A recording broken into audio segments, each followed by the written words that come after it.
It depends on who the country is. So, for example, most of the world's cobalt comes from Congo. And without cobalt, there are no EVs. And in fact, cell phones, for the large part, go away. Congo is at best a failed state. And so the idea that it has any control over how this goes is a little ludicrous. Right now, the mines are owned primarily by the Chinese. They get the ore out, they send it to China for processing, then it's incorporated into battery chassis in East Asia, and then it goes to the wider world. But if you break that first link, the cobalt, your options are limited. Number one, you can come up with a much better battery chemistry, but I'd argue we've been working on that for 10 years with limited success. Number two, you can occupy Congo, which is in essence what the Chinese have done to this point. You can go all neo-colonial. I would like to think that there would be an ethics conversation to be held at that point. Or number three, you can just go without and kiss that aspect of the green transition completely goodbye. And we're going to have some version of this conversation about each and every one of these materials. Most of them are not as physically concentrated in their production like cobalt. For example, iron ore primarily comes from two countries, Australia and Brazil. But to think that all of these changes can cascade through and production and transport of the material and the intermediate products is just going to be unaffected, that's some optimistic thinking. The first three books are more or less about the rise and the fall of great powers. So Accidental Superpowers talks about the crises that are going to erupt because of deglobalization and depopulation, and then the issues that Americans are most likely not to notice. Absent Superpower goes into depth in the shale revolution and then plays it forward to show how that's going to accelerate the American withdrawal and remake the American industrial space. Disunited Nations is on the backside of deglobalization. It's about how the countries that we think of as the future, your Brazils, your Russias, your Chinas, came to occupy that place in our mind, and how in a deglobalized world, collapse is one of the less dire outcomes for them, and instead presenting the country like France and Japan that actually will dominate the human conditions in the future. So all of these are about countries rising and falling in these changed circumstances. The newer book does it from a business point of view. So instead of focusing on the rise and fall of China or Argentina or whoever it happened to be, it goes into each of the economic sectors that define our world: transport, finance, energy, industrial commodities, manufacturing, and agriculture. Shows us how we got to this interconnected world and what that meant, how that changed space, how that changed investment opportunities, and then how everything is going to turn inside out as globalization breaks down and depopulation really drives us forward. It's different lessons for different sectors in different regions. There's a lot of stories to tell, and it's making a bit of a mess in government circles right now. Let's start with the biggest concern. I don't see our narcissism and our political debates as being a geopolitical limiting factor in terms of our power projection or our future power. It absolutely limits what we're willing to consider, but it doesn't actually get to the core of what allows us to be us, for better or for ill. So, for example, 20 years ago when 9/11 happened, we were relatively unified as a country. We were coming off to the 90s, which we thought of as a great decade. And despite the back and forth between the Democrats and the Republicans early in the W administration, we were talking about constructive things. Pre-social media, that helped. 9/11 happened, that drove us together even more. And for the next 15 years, the United States from a foreign policy view was very active. Now, we can all say whether or not, we can debate whether we thought we were active in a productive way.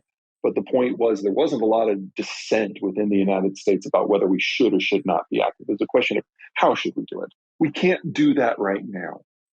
The debates have become so fierce and so petty and so myopic that the United States at the moment cannot have a conversation with itself about foreign policy. And so if it wasn't for Vladimir Putin making his move back in February, we probably would not be part of the global system from a discussion point of view at all. I don't care what the rhetoric of the West says. We just wouldn't have had the bandwidth because we're all absorbed with everything that's happening domestically. Now, in terms of things in the future that could go wrong, let me give you a couple of scenarios. I don't think any of them are high likelihood, but I think they're the things we should be concerned about. So first, short term, we're facing a capital crunch. We're facing an economic transition. We know that we need to double the size of the industrial plant. That can go wrong in two ways. Number one, the government can get in the way, and I do have some concerns about the Biden administration. The Biden administration is treating every problem with supply chains and inflation and taxes as if it were purely a demand issue, and that is not the case. Primarily, these are now supply issues.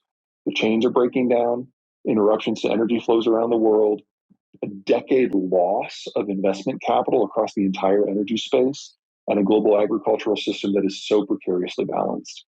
The way you solve these issues is with investment in new supply.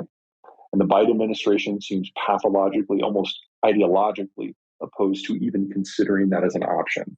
Instead, they're taking steps to increase demand, which in a supply chain stressed inflationary environment is guaranteed to make every single problem that he says he wants to fix worse.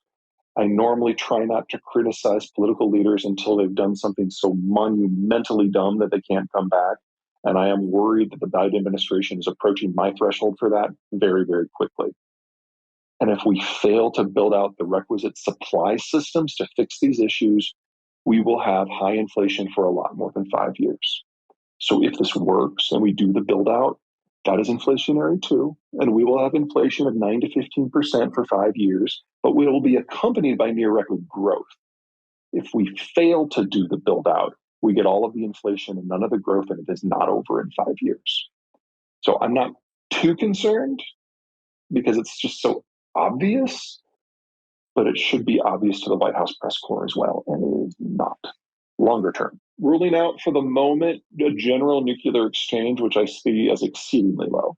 I think the biggest long-term threat we will have is what happens when you do have a series of breakdowns around the world that shattered global manufacturing and energy and transport and agriculture. The world that emerges from that is going to be a chaotic, somewhat Darwinian place. And in that sort of environment, our problem is not someone like the United States electing somebody like Donald Trump or Joe Biden. Our problem is when a significant ethnicity or series of countries elect their version of populists. This is how we get the next Joe Stalin. This is how we get the next Mao Zedong or the next Adolf Hitler or the next Pol Pot. I am very concerned about what happens to a world that deglobalizes and the U.S. just doesn't care. I don't have a fix for you here. The United States gets engaged for one of two reasons. We see opportunity or we get scared. There's opportunity here. There's a way for the United States to remake the global condition, to remake the human condition. We've got the capacity, we've got the reach, we just don't have the bandwidth at home. And if we can rebuild that bandwidth, if we can get through this political reshuffling that we're going through right now, then hopefully we can beat the global collapse and come up with a new vision, have a conversation about what we want. But if we fail, massive global degradation is the only way forward here. And people will take advantage of that, and we will not like how they do that.